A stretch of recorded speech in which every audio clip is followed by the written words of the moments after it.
Oh gosh, yeah, your hair. And so the night ministry offers us a really tangible, hands-on way to give people an experience of working on the hunger problem from a variety of places, right? I like the whole meal. It was just happy cell.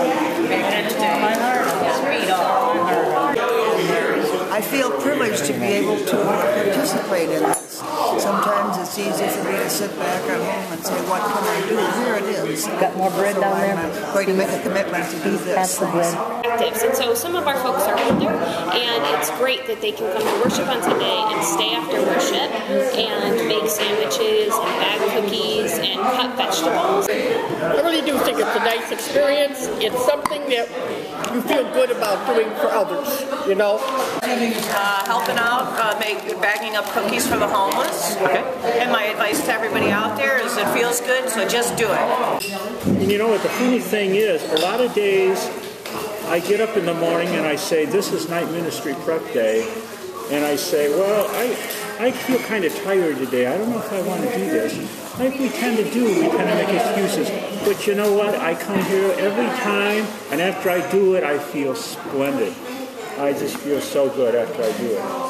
So, and I'm speaking for myself, but I think a lot of other people are kind of catching that same fever here. So what's happening today? Well, today we're getting ready to put a night ministry meal together. You've spoken to the crowd making sandwiches and baking cookies, and in the kitchen here we're going to be chopping vegetables. Get ready for the big production tomorrow.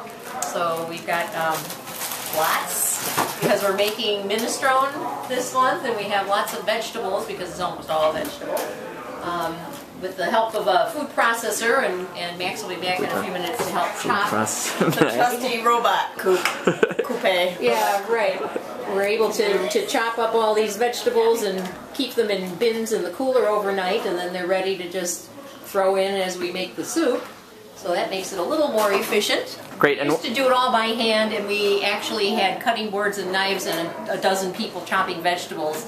When we first started doing this, it was we had to figure out how to have everybody in the congregation involved. So we had a crew in the kitchen when we had a big kitchen chopping. We had a crew making sandwiches. We had a crew, doing much like we do now. Only there's not enough room in here for a dozen people. So there's the few of us generally do the vegetable chopping, and that's that.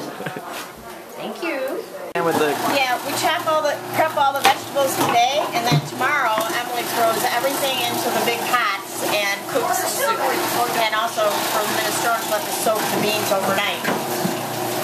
I come in tomorrow afternoon, 1 o'clock, and start making the soup. We have a couple of giant soup pots, so we cover the stove with soup pots. Spend the afternoon cooking the soup, and then load it up in the tubs just before we head on down to the night ministry. And it stays good and hot. We have hot soup, plenty for everyone out at Uptown.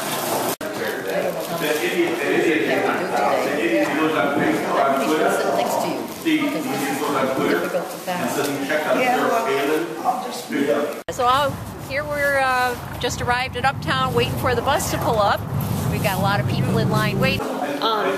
Taking the food on deliveries with the bus is a monumental experience on a monthly basis. So for them to travel from this neighborhood on the northwest side into the city where there is a marked difference in neighborhoods, and to pick up the bus and go to Uptown and stand on the street and make relationship. We've got people now who've been doing this for years, and so they've made friends and acquaintances with clients.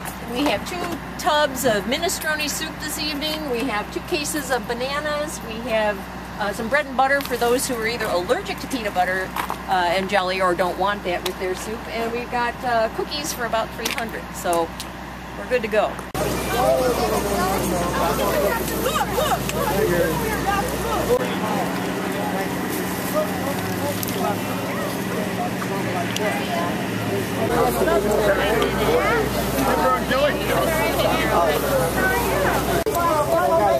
As heavy is stirring and big pot food.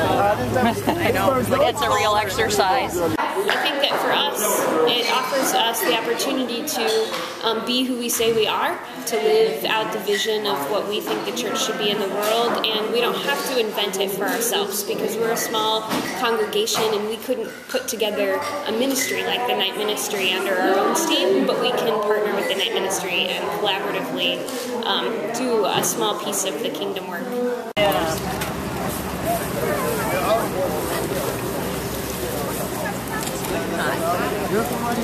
Jelly butter. Butter and peanut butter. Guys, on food already?